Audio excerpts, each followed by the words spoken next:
Okay, well, hello everyone. Maybe I'll turn the light on, might be an idea. It's a bit dark, isn't it? Good way to start. There we go. Good afternoon to everyone, or good evening if you're back in Nepal, or good morning if you're across the United States. Trying again to go live on 3 platforms, which is never easy, but we've got some new devices of late, so let's hope they work reasonably well. Hello to everyone over there and here and there. Thought we'd have a bit of a review of the ongoing ICC Men's Cricket World Cup League 2 that was returning today for the latest tri-series in Dubai. Would obviously love to have been there and was initially supposed to be there, but instead was watching on from home, caught about 80% of the game, didn't wake up for the early parts of the first innings. That's not particularly well placed, that camera, is it? Maybe that's a bit better. Let's try that. Okay, hopefully that's a bit better on Facebook there. But welcome along. We're going to review the match for sort of 10 minutes or so, and then we will get to some Q&A questions. Anything you would like to ask at all, just let me know. And the questions already flowing in. We'll say a quick hello to everyone. Hello to Jalak, to Bim, to Anil, to Rian, to Johanna Bhattarai, to Pushkar Dami, to Prabin Gurung, to Parshant Thakori, to Vaskar Chetri, to Hitesh Vlogs, to Hemant Karki, Arbaj Khan, Govinda Pandya, and to Johanna Bhattarai, all on YouTube there. So hello to all you guys. Apologies for the slightly weird camera. This is a new laptop on, so it does a sort of 3-dimensional thing. And then to everyone over on Instagram, to Omer, to Rajesh, to Kasham, to Rajbudu, to Bimal Sabedi, to Prakyaksha Gamir, to Aman Lexi, to Rishal Shah. Good evening to you guys, to Prince Chetri, to Jay Sunner, to Amar Singh, to Chiran Jibi, to Andrew Roy, to Narayan Pedal, and to Raju Giri. Hello on Facebook. So good evening, everyone. A lot of people from Nepal, as I can see, as always, which is awesome. Very much miss my second home at the moment. So just going to run through the game firstly, and also what that means for Nepal's and USA's place in the ICC Men's Cricket World Cup League 2 table. A little bit of confusion earlier on in terms of how exactly this league works. I've been getting lots of questions. And I suppose before I start, thanks so much for all the messages throughout the match today. It was absolutely awesome to hear from you all. Sorry I couldn't be there. It was supposed to be, was desperate to be, but sadly for budgetary reasons, they weren't able to fly me out there. So that's why I was not there and was good at not to be. I'd kept the time clear, was looking forward to the matches, but c'est la vie. So just firstly, a bit of a run through as to how Cricket World Cup League 2 works. Bit of confusion earlier, and I've got a lot of questions as to, are Nepal now relegated? Are they now losing ODI status? No, we'll run through it. So there's 8 teams instead of 7 like the last time, 36 matches for each of those 8 associates, the best 8 associates in the world. And across the 3-year cycle, across each calendar year, every side will play 3 triangular series, which will have 4 matches for each of them in it. For each of the teams, there'll be 6 games altogether, but 4 against the 2 of the sides that come together. So that means you'll play 4 games at home each year, and then 8 away from home, but actually 4 of those matches will be on a neutral venue against one of the others. It's a really good format. A huge credit deserved to the ICC for the way in which that has been pulled together. Really good league, really tough league, as we saw from the first edition of it, with just Papua New Guinea relegated, and Canada coming up from the Challenge League and Netherlands dropping down from the Super League. It's definitely got stronger in the second edition. What are they playing out for? Well, they're all playing out for 4 places at the ICC Men's Cricket World Cup qualifier that will be held in 2027, the start of 2027. I'm getting lots of fun comments online. So thank you to everyone for getting some funny ones in as well. They're playing out for the 4 spots in the ICC Men's Cricket World Cup qualifier 2027. Now, that doesn't mean that if you finish 5th to 8th, you can't qualify for the World Cup. There is a repechage. Those 4 sides that finish at the top will automatically go through and join the bottom 2 ranked full member nations. So that will be, as it stands right now, it will be Ireland and Bangladesh. But the West Indies are kind of almost fighting an exclusive battle with Bangladesh in those ODI rankings. In fact, they're really close. And of course, the cutoff date will be some point next year.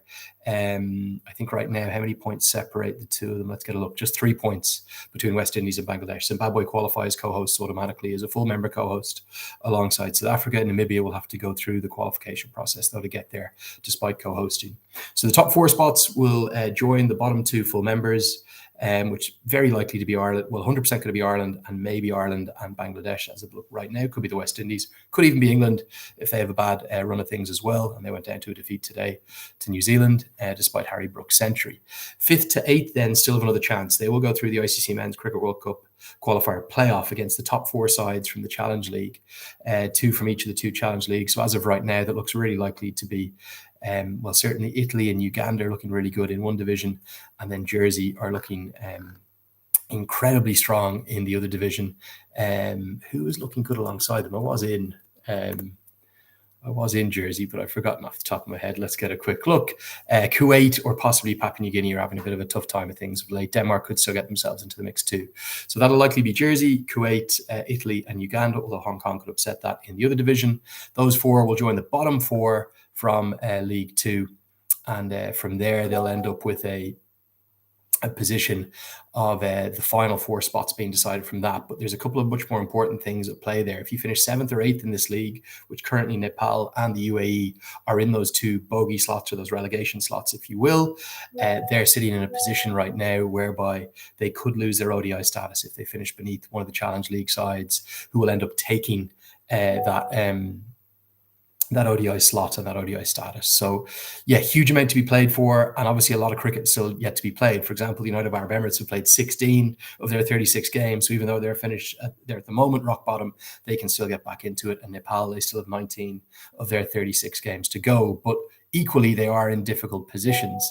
And in fact, actually, if let me spin this one around to you, for example, I'm just going to show you this one here. Hopefully you can see that on Instagram. The points table right now is not really looking very, very good, is it, for Nepal and the UAE? Credit to the United States of America, though. Fantastic win for them today. I thought they were really impressive. There's a reason why they're up towards the top of the table. They are simply one of the best sides in associate cricket, despite all of the challenges that they're having right now on home soil. They're actually suspended by the ICC right now, but Pupadu Dasanayake, well, there's a reason why he is simply the associate and the best coach probably in their history. So hopefully you can hear me all loud and clear, and we'll run through the game, and then we'll get to some questions and answers. And thanks so much to everyone for tuning in. I see loads of people on Facebook, plenty here on YouTube, and plenty on Instagram too. So for the match today, Nepal won the toss. They decided to bowl first. Always a tricky one to know what to do with the Dubai Sports City Stadium. It can be a very difficult venue to chase at. It can be a very difficult venue to set at. So there isn't really a right or wrong answer. And actually, for much of that first innings, I thought Nepal did really well. I only caught the last 20 overs or so of that first innings. But when they ran out Smith Patel for 75, and then they followed that up with the wickets of Saiteja Mukamala and Shaihan Jahangir to make it 171 for 5. I thought they were in a very strong position. Anything in and around 230 would have been quite chaseable. Problem was the old Achilles heel for Nepal, their death bowling, came back to haunt them again. So sadly, that left them in a position whereby I thought Dipender Singh Airee was under bowled, even though it's a predominantly right-handed side that the USA have. Their top 7 are all right-handed before Harmeet Singh came in and hit a couple of sixes towards the end. At number 8, he had a fantastic all-round game, probably one of the very best cricketers in the entirety of Cricket World Cup League 2. But Pedal turned back to KC and Kami, a little bit difficult at the death for them. And Milind Kumar, who continues to have an excellent campaign in Cricket World Cup League 2. They've got 2 of the real stars of the whole show there, in Milind Kumar and Harmeet Singh. So Saiteja Mukamala again in the runs. And despite a low score for Andrew Leonard and Monak Patel, who was trapped LBW by Arif Sheikh, you just felt as though 260 was always going to be a little bit too much, and it proved to be the case, really, when you looked at the way in which Nepal went about the chase. USA have a very settled side, a very impressive side, and great credit to Major League Cricket for what's happened and the effect that that's had on American cricket, because you see Rushil Agarkar and Shubham Ranjani come in on debut. Both take wickets. Shubham Ranjani made a few runs as well. He made 19, and they've come in purely due to their Major League Cricket form. Agarkar was the hero towards the end of the season in that Major League Cricket, including bowling one phenomenal final over, where he's just been so good throughout for MI New York. So That was in the eliminator, wasn't it, against San Francisco off the top of my head. So the 260 total looked like a few too many for Nepal's bowling effort. Let's concentrate on that first. Lamachani got 2 for, and a wicket apiece for Kami, Sheikh and Dipender Singh Airee, who I felt was under bowled. Rohit Pendle always has his hands full with so many bowling options. I thought generally he rotated them pretty well, but the problem was the last 10 overs got away from him in that final power play. Thought Airee could have bowled more, probably should have bowled more, and then maybe could have used up Lamachani's allocation a little bit earlier. But outside of that, yeah, just all got a little bit easy at the end for Karen KC and Sampal Kami to be exploited. Then for the batting, well, Nepal have a very strong, very deep batting lineup. They bat all the way down to number 9 with Karen KC. But sadly, outside of Asif Sheikh, Bim Sharkey and Dipender Singh Airee, nobody really stood up. Also, Arif Sheikh was in the runs again. He made 20 before he was run out. Superb work by Nosh Kenjige, the subfielder, who I couldn't believe wasn't in the 11. But he's showed why he's probably the best fielder in American colours by running out Arif Sheikh with that direct hit. Even Dipender Singh Airee wouldn't have got there. It was a misjudged single. Always at backward point seems to be a point of contention as to whether or not the non-striker or the striker should call it. So it ended up with a position where I think Sheikh said, "Do you want one?" By the time Airee had said no, Sheikh was caught out of his ground and run out. That proved to be the turning point from a position of 105 for 4, where things were just starting to get going in the chase. Nice little 5th wicket partnership building up. And look, great to see Dipender Singh Airee in the runs. He doesn't have a great ODI record with the bat. So he made 40, would probably have felt like he could have got 70 or 80, but didn't get much support.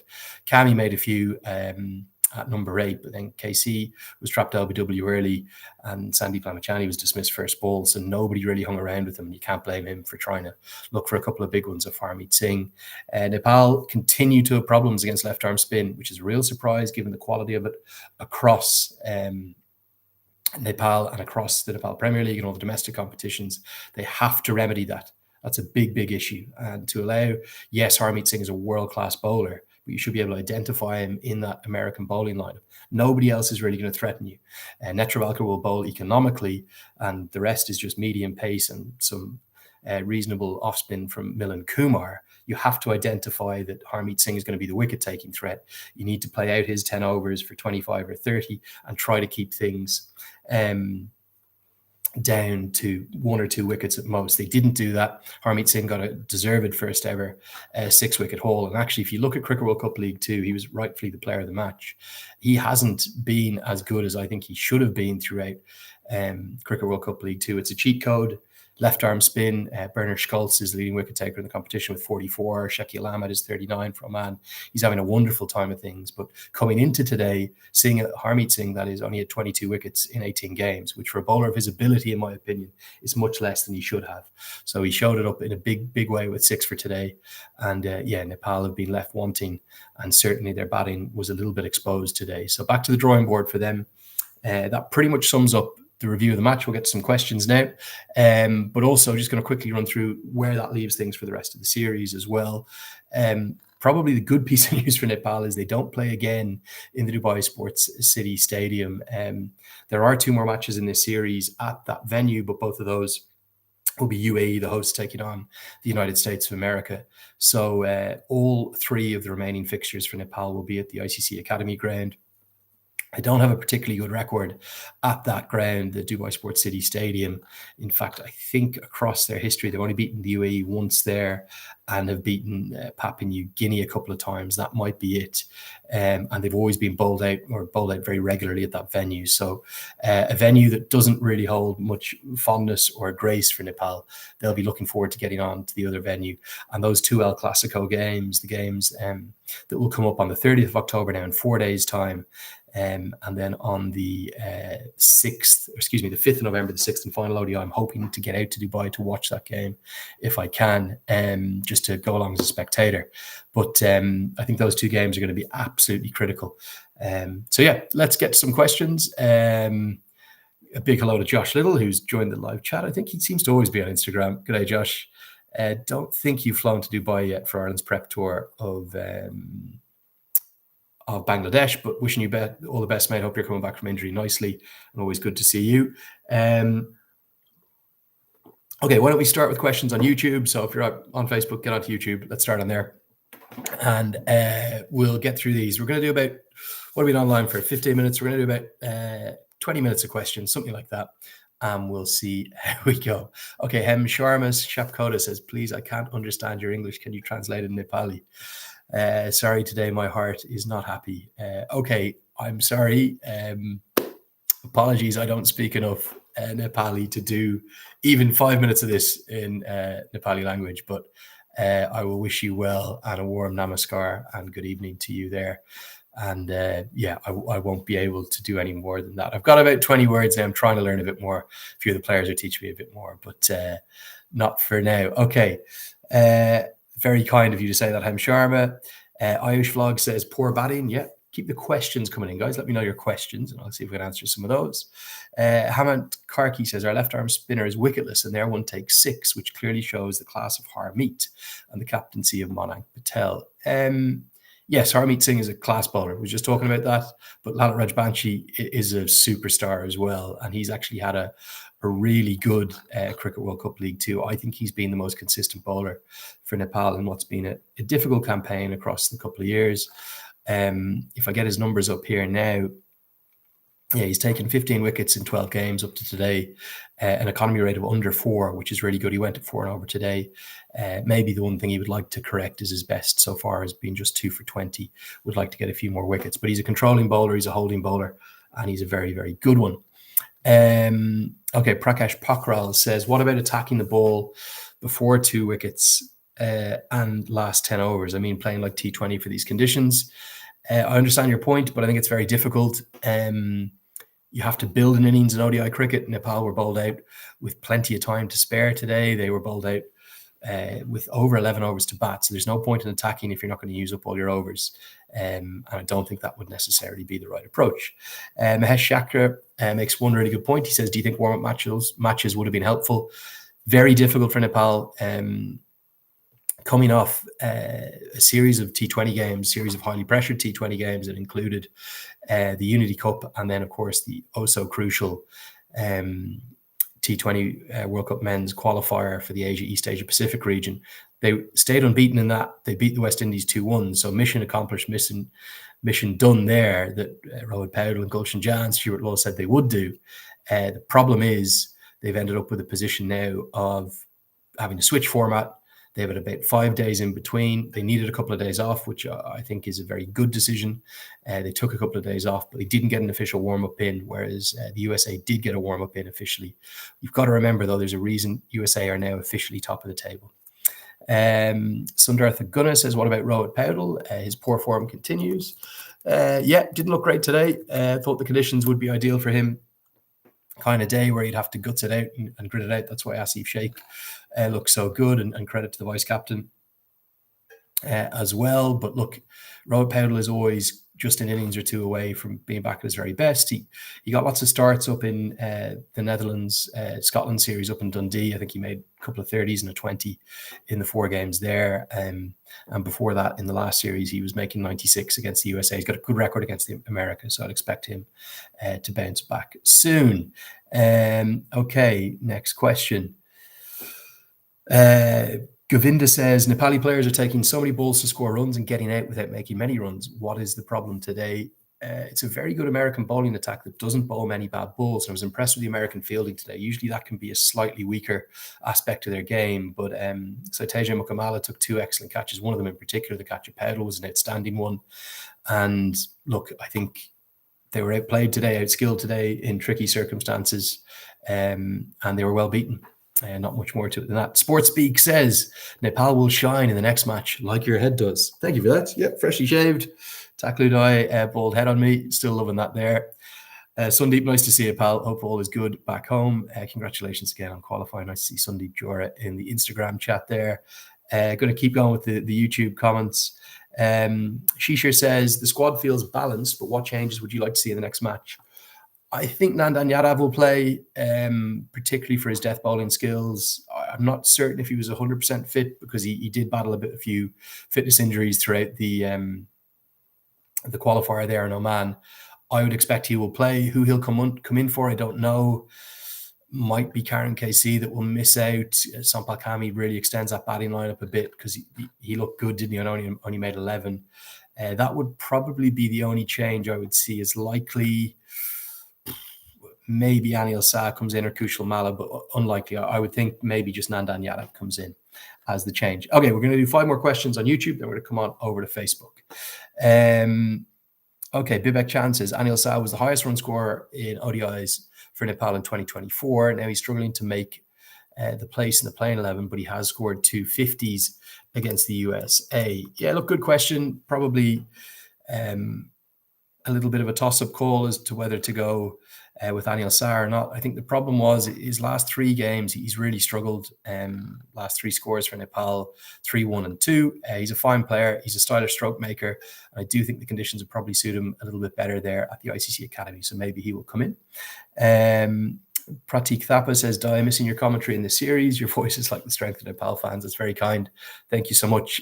Missing it terribly. Can't explain how upset I am not to be there and how good I am not to be there. I always make myself available for Nepal games however I can, but yeah, didn't happen.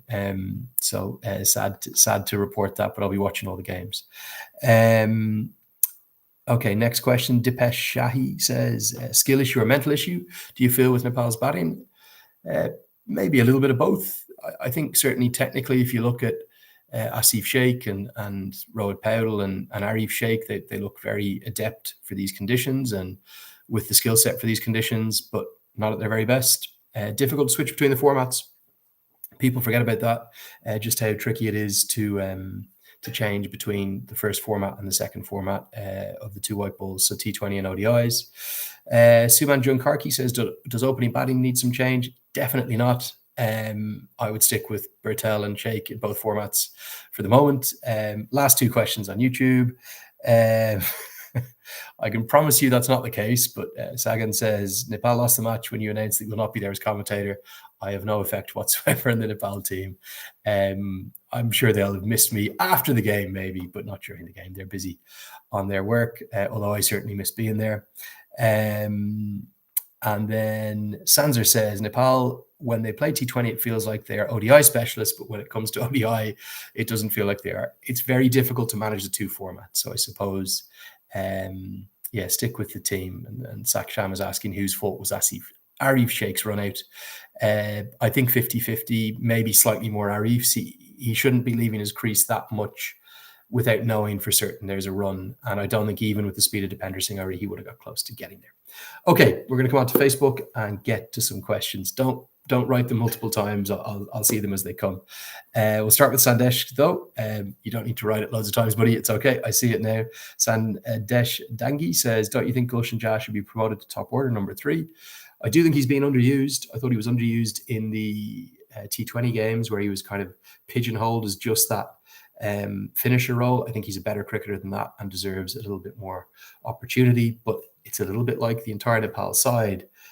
So many of them have so many all-round skills. It's not easy to, piece the 11 together. Nawang says, do you think the decision to bowl first was a good or bad decision? Probably 6 of one and half a dozen of another. If you ended up batting first on that surface, it would have been a very difficult surface to set a total on, and we saw that in the first innings. We saw the USA really have to grind and grind and grind to get up to a position where they could exploit those final 10 overs. It was a well put together 50 overs, and everyone forgets about that 75 from Smith Patel, his phenomenal story of returning from near death in a car crash, a tragic car crash in the United States. So great credit to him. Was probably robbed of 100 today thanks to that run out where it was Gulshan Jah, not Dipender Singh Airee. Rajesh Rijal says, I am so worried about Nepal's performance today. The transition from T20 to ODIs is hard without game time. Yeah, I think that's a really good point. I think the 2 formats to manage for these leading associates, the 8 associates that have such a focus on both ODI cricket and T20I cricket. There's only 8 sides in the associate world with ODI status. Not easy, but Nepal have the full-time players. They've got the player depth. They've got the coaching staff to be able to do that and manage that. They've got to play better. USA are a quality side, but Nepal have to play better. Nobody to blame today for their defeat but themselves. I don't think we can give them any excuses.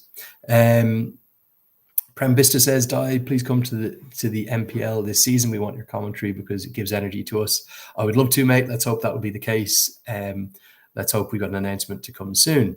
Let's wait and see on that. Kamal says, Takludai, today is a bad day. Yes, it is. It's not a great day for Nepal. Sadly, they went down to a heavy defeat and also taken a little bit of a beating. Pratik says, I'm planning to print Takludai on the new jersey of Nepal. That's very kind. Why don't you stick one of the very famous players in that? Why don't you stick on Tiger or Dipendra Singh Airee or Kushal Patel or Sandeep Lamachani? But that's very kind. Thank you so much, Dan Devad.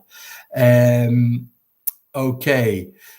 Nepani Swagat says, what should Nepal do to bat better in ODIs? I think the primary focus probably needs to be strike rotation. If you look at the way in which Sampal Kami came in and played, I know he was only there for 12 balls. He is the first one really who looked comfortable at rotating the strike. I think the dot ball percentage today, I might have to check it, but I think it was around 65% for Nepal. So they did hit some boundaries, and Asif Sheikh in particular hit some very good boundaries, but you've got to do more than that. Excuse me, in the modern game.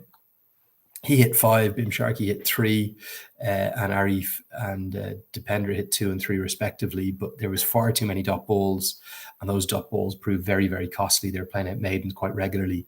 You need to be able to find a way to work your singles to earn the right to score runs. ODI batting is very different to T20I batting, and probably not the greatest adjustment there, with the exception of Asif Sheikh and Dipendra Singh Airee looked pretty good. And in fairness, Arif Sheikh looked good till he was run out as well. There's a reason why he's been the most impressive ODI player the last 18 months or so for Nepal. Laxman Subedi says, please further clarify about ODI status and mention of 7th and 8th versus 5th and 6th. Okay, good question. So the way the table works is let's say there are 4 different finishing positions. Let's keep it this simple. 8 teams. The champions will be the champion. Okay, so that's the first of the most important finishing positions. Scotland will be looking to retain their crown, but right now it looks like the USA are probably favourites to win this league. They've got 3 games in hand and are level on points with Scotland. Then the second prize is the top 4. So the top 4 will automatically go to the Cricket World Cup qualifier. They will get a chance to qualify for the new expanded 14-team 50-over World Cup in 2027. The third thing to play for is 5th and 6th. That will not qualify you automatically to the Cricket World Cup qualifier, but you'll be guaranteed to retain your ODI status for the next cycle. Then the fourth thing you're playing for, the most difficult one, the one you want to avoid, is 7th or 8th. Then you will head off to the Cricket World Cup qualifier playoff with your ODI status potentially in jeopardy, which you could lose if you finish beneath a Cricket World Cup Challenge League team. The exact details of that will be announced closer to the time. That Cricket World Cup qualifier playoff will be hosted in the first quarter of 2027, most likely I would guess down in Namibia, unless Namibia get into the top 4 of this league, which they could. They're 5 points behind Oman, but Oman have 4 games in hand on them. So I hope that makes sense. Huge difference between 5th and 6th and 7th and 8th. The one thing that Nepal have in their favor is that they have 2 home series left, because they couldn't play a home series this year because the TU International Cricket Ground is being renovated. It means they'll play 2 in 2026. They'll be looking to conjure up some of that same miraculous run that was achieved by Monty Desai's side back in March 2023, when they won 11 from 12. The way they're going, they might need to do it to get into that top 4. Okay, plenty of comments coming in here on Facebook, trying to keep up with them all. Thanks so much to everyone tuning in. We're going to get to Instagram now in a second. And guys, I've not forgot you on YouTube there as well. Okay, Bikash says, Andrew, you should be head coach of Nepal. Definitely not. I am a qualified level 3 coach, but I harbor no coaching aspirations whatsoever. Leave that to Stuart Law and Pupadu and all the great guys involved. They're doing a fantastic job. Okay, let's keep going with the questions. Kamal Kagka says, the main reason why Nepal are losing the match is too many dot balls, false shots, too much pressure, not rotating strike. Spot on. Do also have that problem with the death bowlers as well. Next question from Nishal says, can Nepal gain a top 4 spot? Yes, they can. In terms of estimating how they would do that, it's getting very tight. Between the first side and the 6th side in the league, 11 points separates them. And they've all played a similar number of games. And Nepal have then another 7 points to make up on 6th place. So for Nepal to get into the top 4, they will need to make up a 12-point gap on Oman, and they only have 3 games in hand on them. If they could at least win 2 of their remaining 3 matches here, the gap would close with 4 games in hand to Namibia to just 3 points. So I think they've got to just target 2, if not 3 wins from the remaining of the games. and go from there. Pawan, that's very kind. Thank you. But I assure you my commentary has no impact on whether the team win or not. Eunice is saying Nepal lost with India A, not just USA. I don't think that's fair. I think you've got to remember the fact that every single one of these players is qualified and allowed to play for the United States of America, whether that be by birth or by residency or by qualification. So please don't say that. I don't think that's fair on them. And they've got some very skillful players. And, you know, there's a lot of very good things happening in American cricket with Major League Cricket and the like. So, yeah, give them their credit. They're an excellent side and they deserve their success. Prabesh says on Instagram, why is your name Taklu Dai? For those not from Nepal, I can do the translation of that. Taklu means bold, which I very much am. I'm very proud to be bold, love being bold. And Dai means elder brother. So it's a huge sign of respect with a little bit of fun in there. My favorite nickname, absolutely love it. It's great fun. Namaste to Bogey Ray, who says hello. Tell us where you're actually which city you're messaging from or where you're watching from. Would love to hear, or what country you're messaging on from. Nice to hear from Kamal, who's watching on from Bangladesh. Sushil is saying over on YouTube, Bashir Ahmed and Nandam should be in the ODI side. Yeah, I think there's a real case for Bashir Ahmed in the ODI team. I think he's a fantastic cricketer. He's very gritty, very, very tough, and I like him a lot. I think he's talented, and I think he'll have a big MPL again for the Bharatnagar Kings. So let's see how he goes. Nice to see from Sher Chand, who's watching on from Hong Kong. Good evening to you. Must be quite late over there right now. Saab bin Dahal says associate nations like USA, UAE, Oman are playing with 8 or 9 Indian or Pakistan origin players. How do I reckon this is? Is it unfair? Well, no, because that's the rules and the laws. And for anyone who can qualify for whether it be their adopted nation or their nation of birth, they are absolutely entitled to play for their country. And I'll just use Saurav Netravalkar's example, where he played for the Indian under-19s. And then he emigrated, gave up on cricket to go and work for Oracle on the west coast of the United States. What a brilliant story he has been. Very proud to go on Captain America and one of the stars of that T20 World Cup last year. So it's a byproduct of the regulations, and be fair to those players. They're talented and they care hugely about their adopted nations. Pug says, what went wrong today? Can you please talk about it? Lost by 106 runs. Yeah, it was a heavy defeat. USA are a class side. Nepal probably were maybe at 60% at best. They didn't play a particularly good game. USA played a very good game, really impressed with their fielding. Their bowling's always very consistent, and I think they've probably got the best batting lineup in the league, and that would include Scotland, who've got George Munsey and Richie Barrington at all. So USA are top of the charts for a reason, and they deserve their victory. And you've also got to say, if you think about what's going on at home right now for them, it's phenomenal that they've kind of got past all of that administrative issues, and they're currently playing as a suspended side of the ICC, and they were dominant. So very, very well deserved victory. Bikash says, why am I obsessed with Dipender Singh Airee? I'm not obsessed. I just think he's one of the best fielders in the world. He's a joy to watch. Really, really talented cricketer, deserves plenty more praise. Govinda, nice to see you there in Kuwait. Do us a favor on Facebook. Just write the question once. I will see them. I'm scrolling through. Oh, we nearly resume. Nearly lost you there on... we did lose you briefly on Facebook. My tablet decided to restart. Nishal's watching on from Belgium. Pawan says, what's my selection for the next game? Well, for USA, I'd stick with the same side, although I might get Nash Kenjige in. And for Nepal, I'd probably get Nandan Yadav into the team. Priyat Naya Bandari says, come eat dal bhat at my house for the NPL. Would love to do that, mate. That's very kind. Anki Barrel says, Karen KC and Sampal Kami are good at the power play, but not at the death. And that's one of our weaknesses. I think that's a good question and a good point. And certainly why Nandan Yadav might come into the side. Also why I'd like to see Dipender Singh Airee used a little bit more at the death. Okay, let's get to some of the Instagram questions. We're going to do it about another 10 minutes, guys, and then we'll wrap it up. Thanks so much to everyone for tuning in. Loads of people sending stars on here. Thanks for those. Don't really know how they work, but appreciate that. And people popping in with some top chats on YouTube as well, whatever that means. If you aren't, do please subscribe as well to YouTube. Would love to get up to 100,000 followers. That's a goal for the year. We were at 80,000 now. It'd be pretty cool to get to 100,000. And thanks as always to everyone for all the support.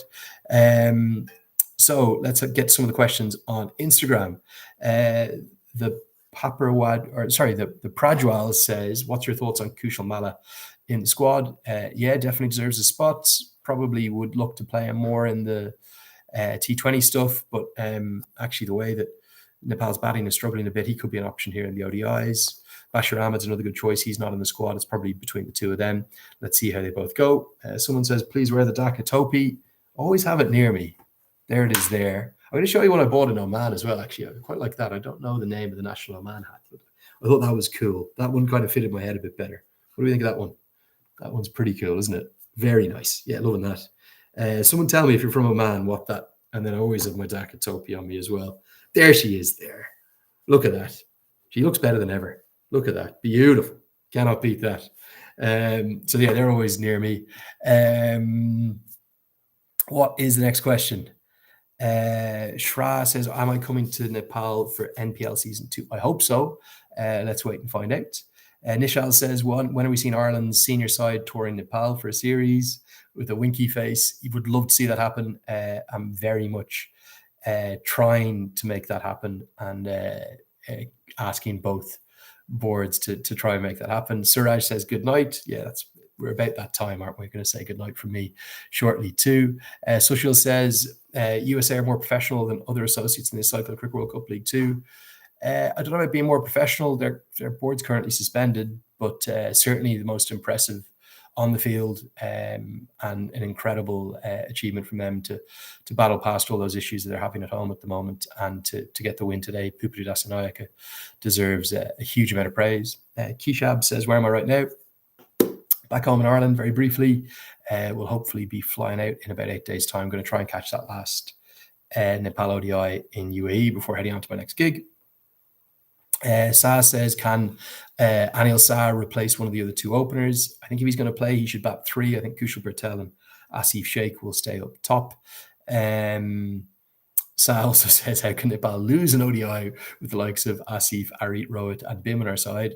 Well, it's just the reality of how tough the ODI game is. There are no easy matches in that Cricket World Cup League 2. Abhijat Airee says, big star player coming for the NPL this season. Yes, they are. Great to see some of those announced. I don't know if we've got the full list in front of me, but maybe I can read a couple of those. Let me see if I've got some of the names. You've seen for Bratnagar Kings, I'm hoping that, George Munsey is coming for the first time, which is great, but I'm hoping that we'll see Martin Guptill re-announced. Sam Heaslett from Australia has been announced. For the Chitwan Rhinos, Ravi Bapara, Sohail Tanvir are coming back. David Milan, probably the highlight of the signing so far, the world's former number 1 batter. Kathmandu Gorkhas are a little bit slow on the uptake, but I know one of their signings that's coming in. You're going to be really excited by that one.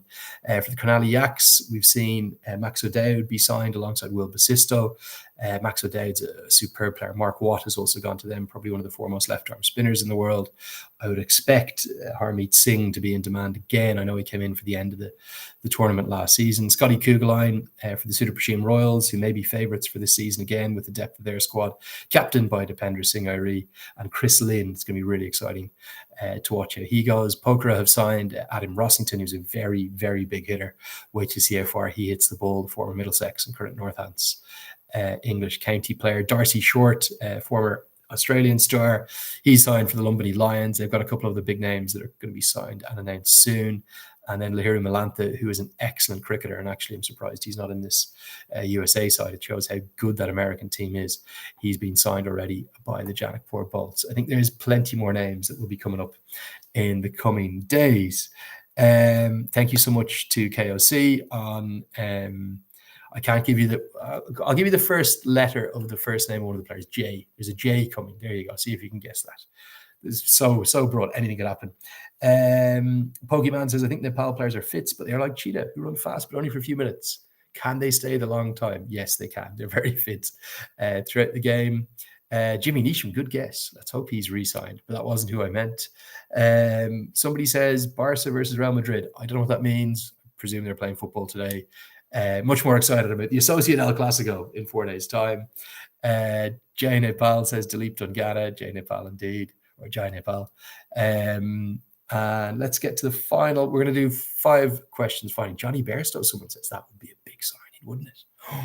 That would be a big signing. Not a bad guess, that. Jason Roy. Oh, good guesses. Nicholas Poran and Kathmandu. I don't think it'll be Nicholas Poran because remember, we've got that limitation of 4 current active full member players. And I think Nicholas Poran's playing the T10 at the same time. Manoj says, can Nepal come back from this position? Yes, they can. They've done it before. Not going to be easy. This league is tough as anything. Okay, we're going to have 2 questions for each of the platforms. Make them good ones on each of the 2. Only it's not your fault. Definitely not. I hope it's not. Hem Sharma Sapkota says, you can't read my comments. I'm very sad. That's not a question, but I did. Tim David, someone says, no, that's not correct. Andrew, would love to have you in associate matches in 2026 World Cup. Is there any possible news about it, or is it too early? That would be a dream. I would say it's highly unlikely given the way the World Cup appointments are made for commentary, but I will certainly be available and would love to. I would love to be involved anyway. I did the radio commentary for the 2024 T20 World Cup, but didn't get to do any of the Nepal games because I was asked to do the Ireland games. But look, let's hope. Let's wait and see. It would be an absolute dream. It's a pleasure, Dan Devad. Okay, so we've got 5 questions to go. Right, let's get. I only want good ones before we finish. That's not the Dakotopia that people wear in villages. Yeah, that's true. I do have another one here. I don't. Is that more like it? Or are you thinking about the black one with the Nepal flag on it? Okay, good question from Baba. He's watching on from Brisbane. He says, love your commentary. What are your thoughts on... Okay, we actually already answered that one. Sorry, but nice to see you. If they qualify to play for their nation, that's it. Okay, we'll answer this one. Geopolitics with Jonathan. Hi, Lenny. Do you think Nepal's wobble in ODIs is predominantly due to batters with a lack of strong temperament and longevity? It's tough to bat in ODI cricket, particularly in conditions that aren't as easy. Today's batting conditions were not particularly easy. The Dubai Sports City Stadium with its big outfield at the Ring of Fire is never going to be easy to bat, particularly in the second innings when the sunlight is casting a shadow across the pitch, the floodlights are kicking in. I also saw why Rod Powell won the toss and bowled first, because it was, I think, a 10 a.m. local time or 9:30 a.m. local time start. So, if you look at that, it was 9:30 a.m. You probably think, I'm going to win the toss, take advantage of whatever assistance there's going to be early and then chase down.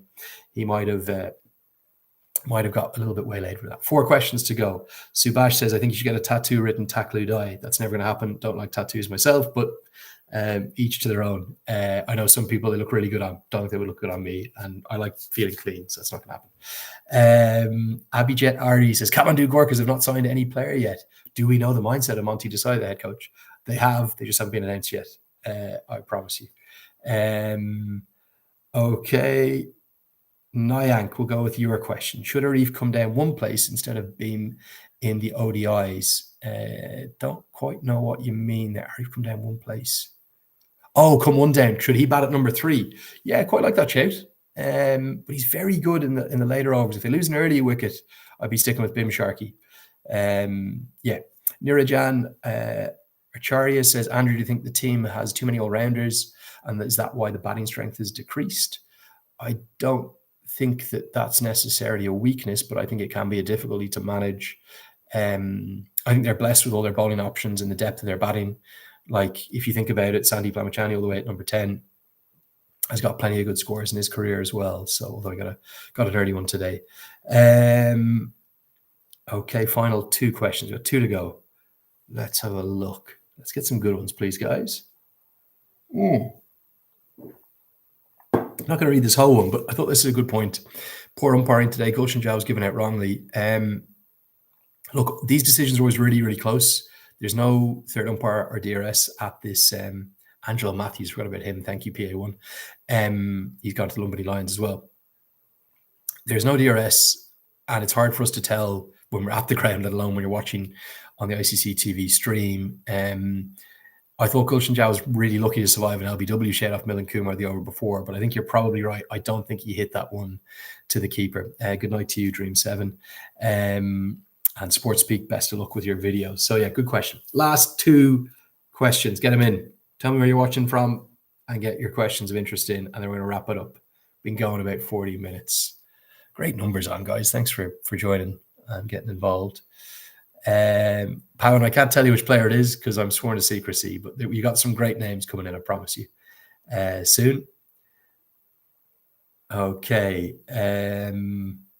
Any good questions? There's lots of comments coming in, questions. Mahesh Shaka, that's a good question. How does one learn to do commentary and read the game like you do? I think like anything in life, mate, it's practice.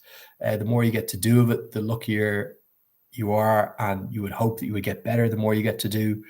I certainly listen back to stuff that I did in my early days back in 2018, 2017, when I very first started after leaving ICC, and I kind of grimace a bit. I think I spoke far too fast and didn't quite have the same poise as I do now. So yeah, I think it's just a case of exposure. I also watch an outrageous amount of cricket. So the more cricket you watch, allied with all the cricket I played all my life and coached, hopefully that gives me a very well-rounded sense of the game. And I think the one biggest tip I would give to anyone trying to commentate is watch the game and watch the ball.